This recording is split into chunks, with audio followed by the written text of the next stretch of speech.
employ a lot of people in Alaska. They have their own oil extraction in one of the main communities.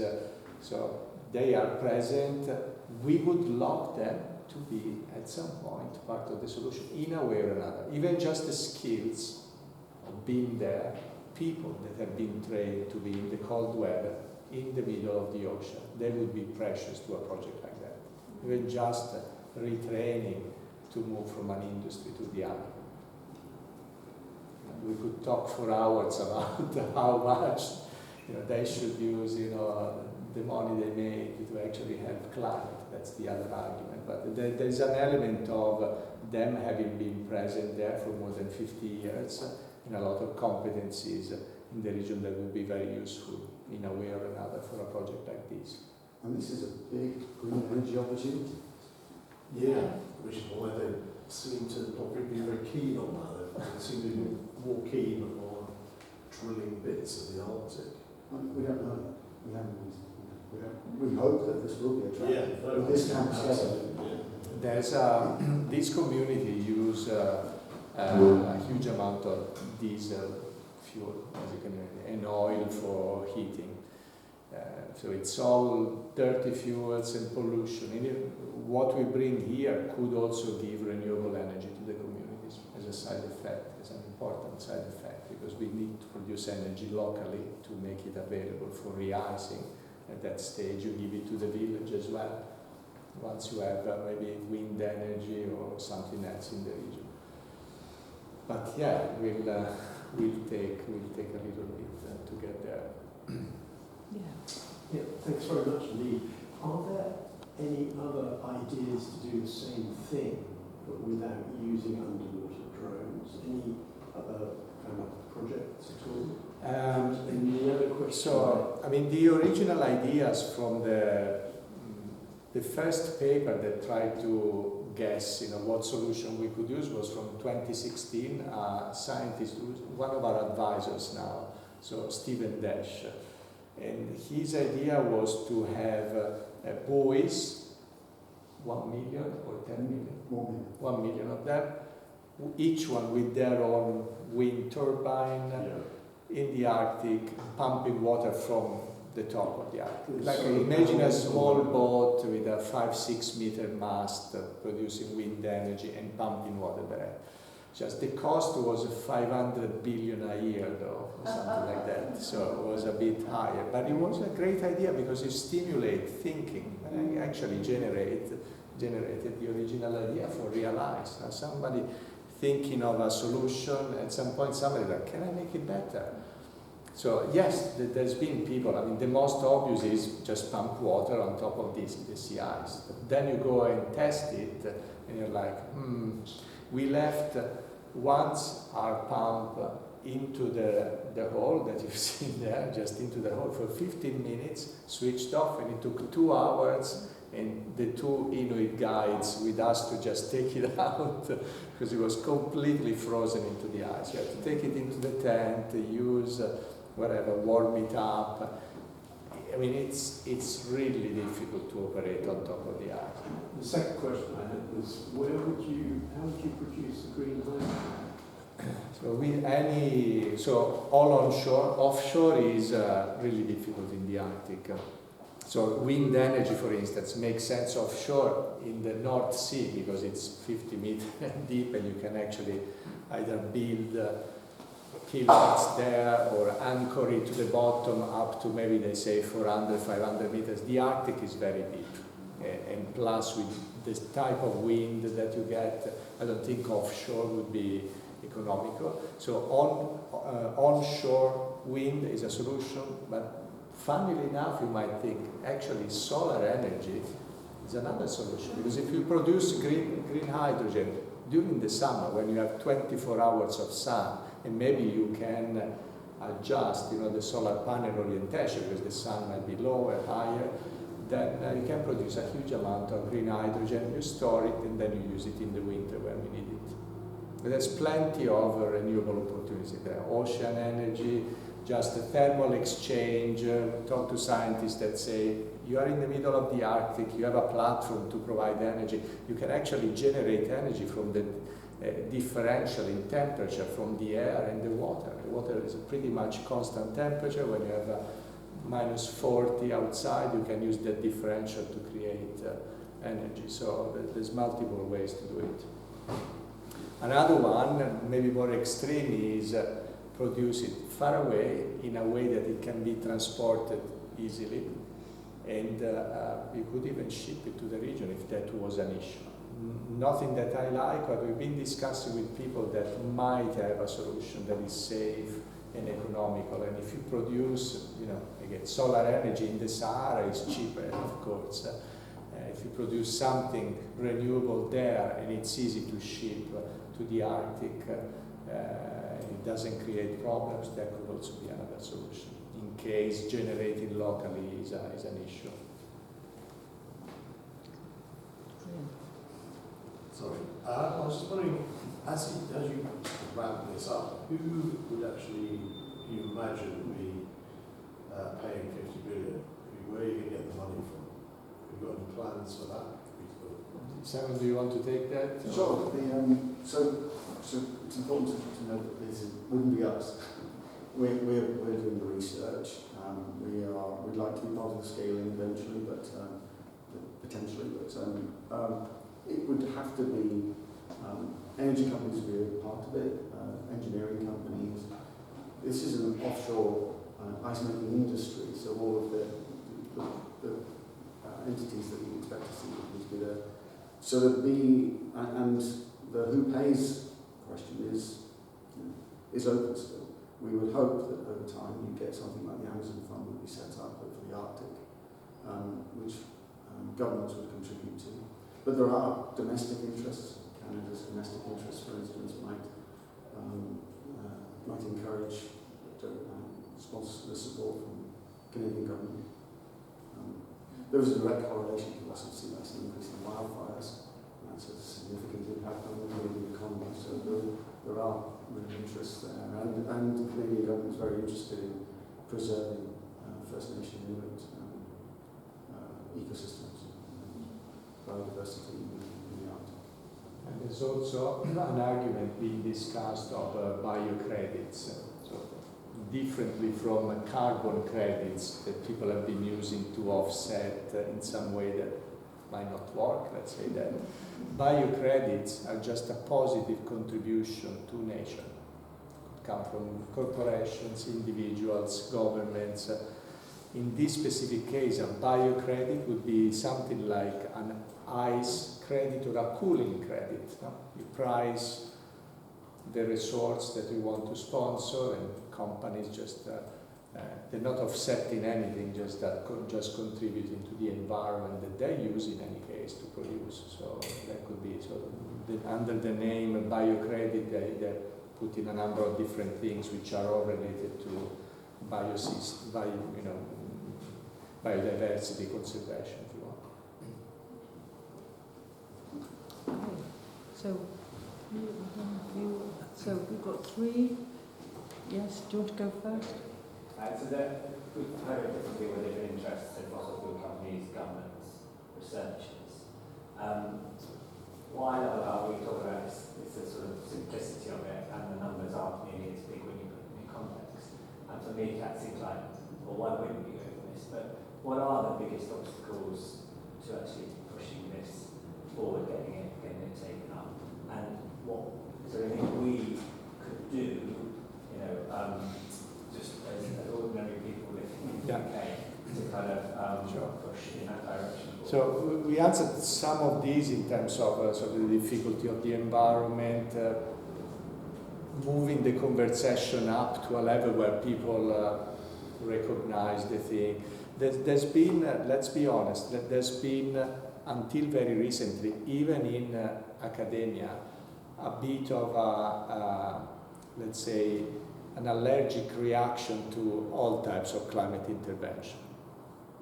The moral hazard question, as plain as that, we say. If you work on this, then you're just saying, we'll sort it out somehow. You don't need to stop polluting, etc. It's not true any longer. We've seen a massive shift. Even just I started a couple of years ago in this. Even the conversations of 2 years ago and the conversations now with the same professors, institutions are completely different. Now everybody wants to be serious about studying this possible project. And there's a number of other things which are of similar nature. Cloud brightening is one. There are some which are more or less scary because involve chemicals being spread in nature. I think it's worth studying them, researching them. Even just to say it's not safe, that's a win. You study, you realize that it's not as effective. We cannot eliminate the risk. We cannot control it. Once you do it, you don't know where it goes. That's a win for research. We don't need, it's not that the win means it's great. If you know it, then you put it on the side. You know, that the risk of having to do one or more of these things without studying them deeply is massive. It's not a dystopian risk. We know there's countries that are risking, the life of their people because of climate. I mean, India, the monsoon moves 1 or 2 weeks before or after, and they have a famine or floods, and affects tens of millions of people like this. Would they want to try something like that without, getting agreement for other nations? Who knows? These are the dangers, that people just take initiative before things are properly researched. So this is why. But going back to your question of what are the obstacles, we need to get the conversation to a point where people finally believe it is possible, and then we are trying to bridge, if you want, research with industry. Research typically has little interest in putting their feet on the field, because the main job is studying, analyzing, modeling, predicting, pretty much leave it at that. Some tries to think the sort of engineering idea, but it's rare. And the industry doesn't want to go into a space where there's a lot of uncertainty and risk, because that's, the most extreme venture capitalist will come to very risk, deep tech, far away from being commercial. There's no money. So you need the extravagant entrepreneur to come and say, I actually want to do it. I know it's dangerous, but I'll take it there. So we need to go through these steps, make it more credible, so that there is a little bit of funding to get the first steps done. Our idea is to get to a first deployment, which is a pilot of 100 square kilometers. I think that would be, even from a climate perspective, showing a difference that can be measured. But to give an idea, we had a figure at the beginning. So the sea ice that survives the whole year, importantly during the whole summer, is worth up to 7,000 tons of CO2 removed from the atmosphere per square kilometer. So that's a lot. It's a cooling effect. We're not removing any CO2 from the atmosphere, but it's a cooling effect equivalent to, and just by adding a few weeks, we get to the 1,000 figure, so 1,000 tons of CO2 of cooling effect just from extending the life of a square kilometer. In our calculations, doing that re-icing work costs $10,000 a year, which is a small figure for 1,000 tons. It's $10 per ton. It doesn't exist today in a market where you really calculate the externalities and all the rest. We're talking about carbon capture costs, $600 plus per ton today, the mechanical, if you want, the artificial carbon capture. So we are talking different scales. So if we see that this is viable and can actually cool down the planet a little bit, we hope someone will step in and be interested in creating the fund. On one side could be the United Nations, the UNEP could be one of the organizations that could do that, or on the other side create these cooling credits, bio credits market to support at least the initial steps. Okay. And I think you had a question? So I was just thank you for the presentation. It was super interesting and insightful. And when I was watching, I was thinking, guess, how did this begin? Because as you said, it's quite a niche area, it's quite uncharted, and you mentioned there's some literature around it. But what was the point that you decided to take your idea that step forward? And I guess building on that, like, were there any breakthrough moments that you felt like, oh, actually, this could actually have quite big potential? You should start, please. So it started as a little project in Bangor, at the University of Bangor, and some master's students tried to, they wanted to check the mathematics behind Stephen Desh's paper. So they started doing some modelling work, and then a little volunteer organisation in North Wales kind of grew out of that to look at was it possible to actually do the research to prove out Stephen Desh's work. And then some more of us got involved and sort of said, well, we have to put some money in and get to the Arctic, go and talk to some Inuit and figure out, is this even wanted? And so it kind of grew organically from there, and then we used our networks to recruit folks that we knew that might be interested, and it's all been self-funded so far. But that takes you so far. We needed then to get so we needed to get out to the Arctic, which we did, and we did our first tests. Andrea led the first two tests, and that we learned an awful lot from that. For instance, you can't really operate on top of ice; it's not practical. And then Centre for Climate Repair at the University of Cambridge got involved. They were already looking at ice thickening. They had no idea that it was a team that had been working on the ice. And so I think the key points in this were really the move from that little Zoom-based volunteer organisation to an organisation that was actually going to the Arctic. Then the two tests that we did, and the involvement of Sean and the team at the University of Cambridge, I think. We went to Cambridge almost randomly to a conference about the Arctic, and they were talking about ice thickening, and when we told them, we actually went to the Arctic like 4 months ago, and we did our first test. You want to see the video? What? Paper, video. Which was this video? We can show you the very first time. This is our chief engineer, Andy. This is in Nome, Alaska, by the Bering Strait, just in front of Russia. Our pump, our first battery park within there. Saturday on the ice, bright and early in the morning, just at 9 o'clock I think, so good at sunrise. Beautiful.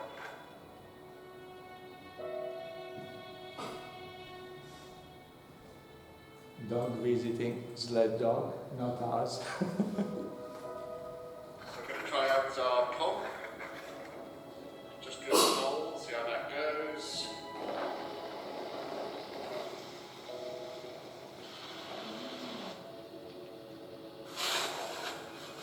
This is wet, so if you put a bit of snow in there, you see it's flooding it, it's coming. Just finished the day's testing and filming here in Nome on the coastline by the Bering Sea, did some pumping. Some ice, about minus 18 degrees at the moment, sun's out, beautiful, nice place to work.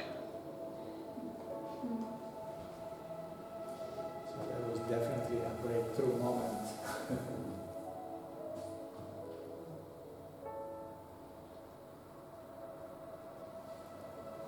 Unfortunately, that was my brother, and he happens to be a water engineer, so so I was able to recruit him, and he built that first pump, and then he built what we think is the world's first hydrogen-powered pump, which we used in the second test. Imagine going to a place like this where there is nothing. It's not that you go to the hardware shop to buy a pipe and bring in all you may possibly need in a place like that. It was just crazy. I mean, we had to improvise wooden boards to build like a coffer dam to protect, but it did work marvelously. So that was a great moment, yeah. Okay, we had a question here. Yes. And then You mentioned the Bering Straits, and so my question to you is, can you do this without Russian cooperation? Very, very good question. I think geopolitics plays a major role in the Arctic. However, you might have noticed from the first video from NASA, actually Russia has been losing the ice on the coastal areas a long time ago, 20, 30 years ago. And now Canada is really 80% of the solution. But we could, for the next 10, 20 years, just operate from Canada, and that would be enough for us to do sufficiently large area, because that's where the sort of remaining end of summer sea ice is.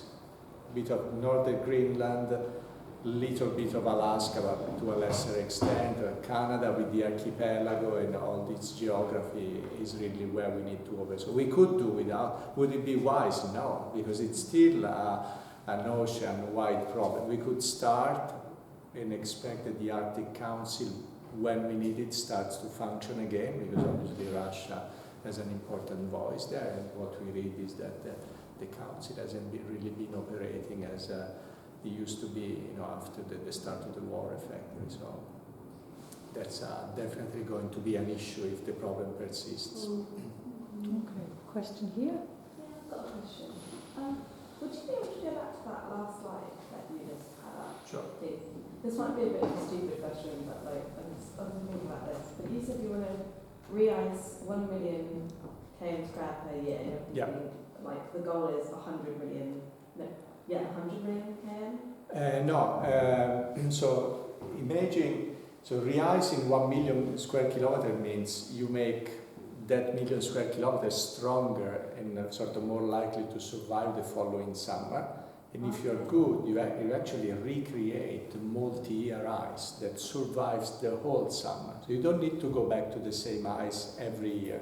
The ocean is about 15 million square kilometers. We are left with 4 at the end of the summer. If we re-ice 1 million every year at the edges, that 4, we save it instead of going down to 3, 2, 1. But we might go back to 4.5, 5.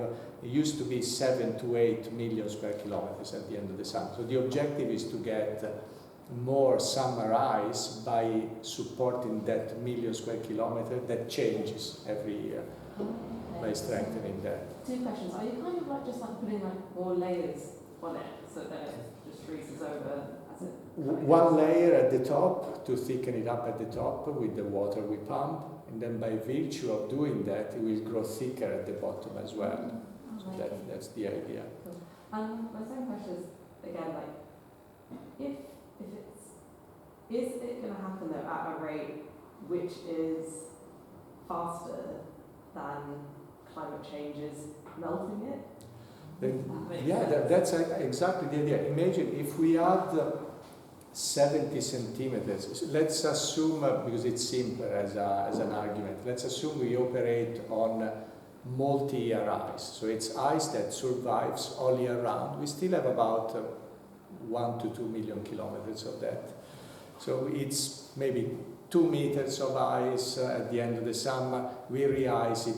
We make it go to 2.7 the following years by having done the re-icing. So that buys 10 more years of climate change to that ice. Because statistically, we've been losing about 6 centimeters of thickness every year on the ice. Obviously, it's an average over the whole ocean.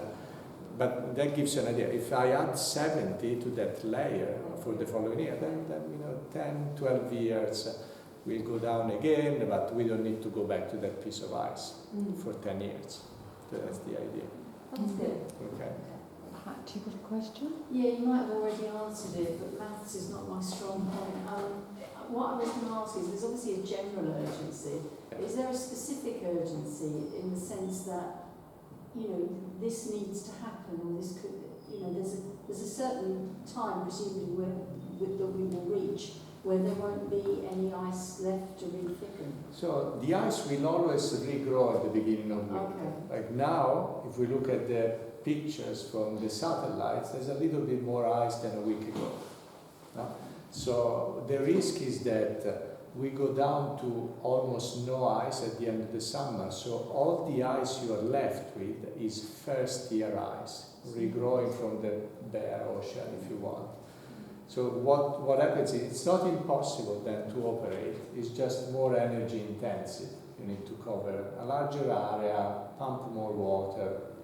We are so much more efficient than what we gain that we would still be efficient to try and have as much ice as possible. And by the way, I mean, we're talking about climate change and small or large changes that we can make. But even a small number of square kilometers is a lot of cooling. Now we were talking about thousands of tons of CO2 equivalent in cooling. Clearly we would want to do the big climate thing, but even as we scale up 100, 1,000, 10,000 square kilometers, they do make a difference in terms of slowing down a little bit the warming of the planet.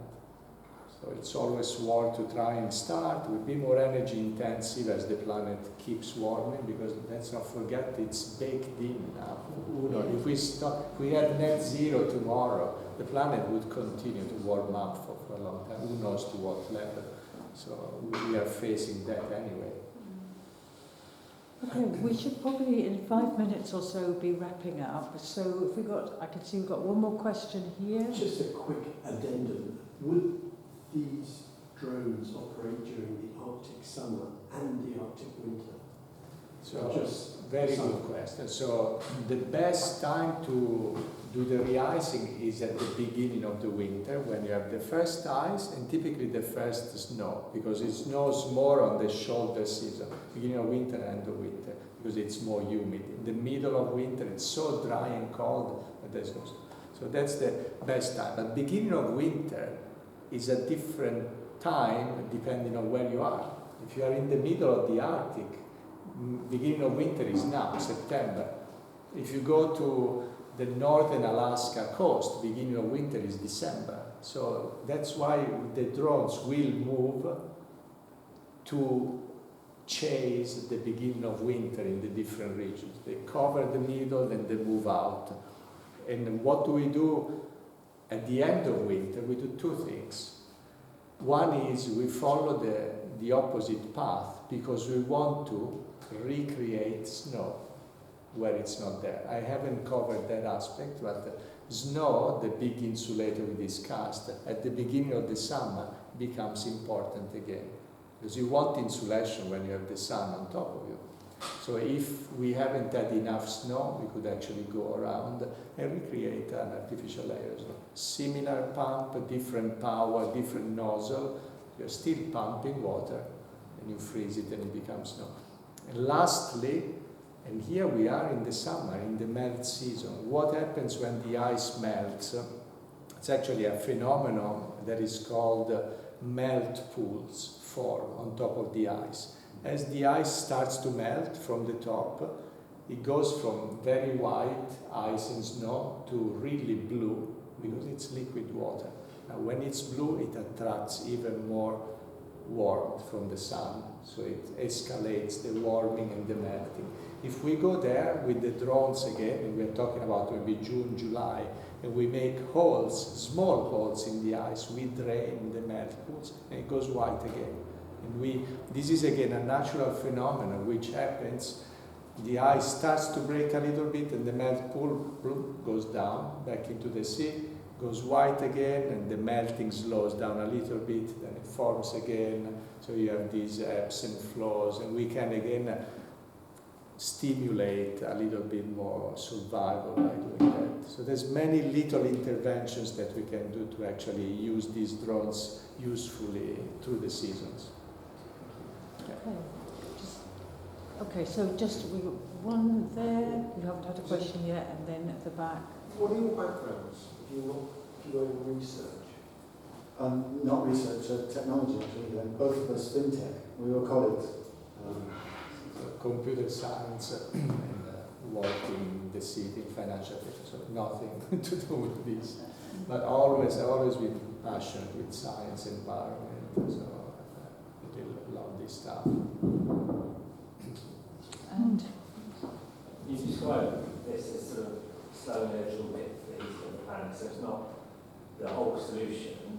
What else needs to happen akin to this sort of project, which is, what's in your dream scenario? What else is it? Simple as planting more trees or So, yeah, obviously, we know we need to decarbonize society. We don't even talk about that. We know it's in all models we need to find methods to nature-based and artificial to suck back carbon away from the atmosphere, otherwise we'll never go back to 300, 350 parts per million. So those are like necessary, no way, no matter, are not sufficient any longer. Certainly planting trees and managing forests, even more importantly, is a key element of the natural way to keep supporting the natural process of the CO2 circulation. We can certainly do much better there. I think as part of decarbonization there are some less obvious areas which have nothing to do with electrification, etc., but are just immediate results could be obtained by, for instance, reducing methane leaks and stuff like that, which we are only discovering now thanks to technology. Satellite observations, we see exactly where the plumes of methane that were not accounted for are coming from. Turkmenistan, I was reading the other day, is just the main methane emitter just by leaks. Now they obviously extract a lot of fossil fuels and gas, and they have very old equipment that they don't maintain, and they just let a lot of that go back into the atmosphere, 80 times more powerful than CO2 as a greenhouse. So there are things which are even more obvious than having to go electric in other things. But there, I think you mean other climate interventions. So there's, I think many of these have, most of these have the, let's say, the right to be studied and to be tested thoroughly. Some scientists have been advocating for a total moratorium on even small-scale testing of what we are talking here, which in my view would be a disaster. If you can't test anything, we can't stop at models in lab test in a sink. that doesn't tell you anything. So there are other solutions that should be tested in a controlled way, and in most cases the ones I like are where there is a sort of a nature-inspired solution, where there is a solution that is just restoring some nature capability to do what we want to do. Like the oceans have been for a long time a carbon sink, much more powerful than we see now for a variety of reasons. Can we make some oceans more powerful in actually sucking carbon? I would prefer that than an industrial plant to suck CO2. We'll have to do both, but let's do more nature-inspired than totally artificial or totally chemical from my perspective. That's the where I would like to see. But there's dozens of these ideas out there. We need to take steps to, let's say, use rigorous protocols to define when and how things like this can be tested. I have to say that the UK is demonstrating leadership here. If you didn't know, there is actually a program that is going to support some of these activities going forward. And the UK is the first country that has taken the courage to say, we need to study, the Arctic alone, the impact on the UK of an Arctic losing its sea ice is massive, because we're talking about a direct influence of extreme, weather, etc. They know it comes directly from there. So it's worth studying, showing leadership, getting, the rest of the world to join in terms of industrial skills, research capabilities, etc., and go out and test the things in a safe way with the right protocol, right governance, right supervision, and so on. Okay, thank you very much. I We talked need too to much. end it.